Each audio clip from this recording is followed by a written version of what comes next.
Dalam rangka memutus rantai penyebaran COVID-19, pemerintah daerah Nusa Tenggara Barat melakukan pengawasan ketat di sejumlah pasar tradisional di Kota Mataram dan sekitarnya. Selain menerapkan protokol COVID bagi pengunjung, Pemda juga akan melakukan pengecekan kesehatan secara rutin kepada para pedagang dan pengunjung untuk mencegah risiko penularan.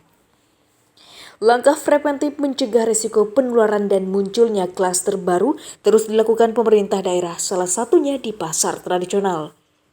Di Pasar Induk Mandalika, Kota Mataram misalnya, pemerintah daerah memberlakukan protokol ketat dengan menyiapkan sarana kesehatan untuk menekan risiko penularan COVID.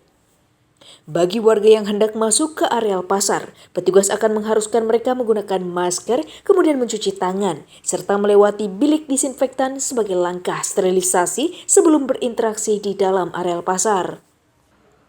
Selain melakukan pengawasan ketat dengan menerapkan protokol kesehatan bagi warga yang beraktivitas di pasar, pemerintah daerah juga akan melakukan pengecekan kesehatan dengan rapid test secara acak bagi para pedagang dan pengunjung sebagai upaya memutus rantai penularan COVID.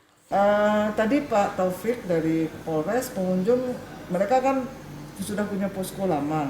Mereka hafal ada pengunjung-pengunjung yang sudah ditegur tuh susah patuh itu juga mau kan. Secara acak diambil. Tapi mereka tahu kami punya kok Bu, tahu orang-orang yang selama ini kalau dikasih tahu itu susah. Beliau tadi bahasanya begitu. Nanti itu kita. Langkah sosialisasi dan penyedaran tentang perlunya protokol COVID harus terus dilakukan dengan langkah sinergi bersama sebagai bentuk upaya serius pemerintah dan masyarakat dalam memutus rantai penyebaran COVID-19 di Nusa Tenggara Barat. Dari Kota Mataram, Emi Kusuma, Tim Liputan melaporkan.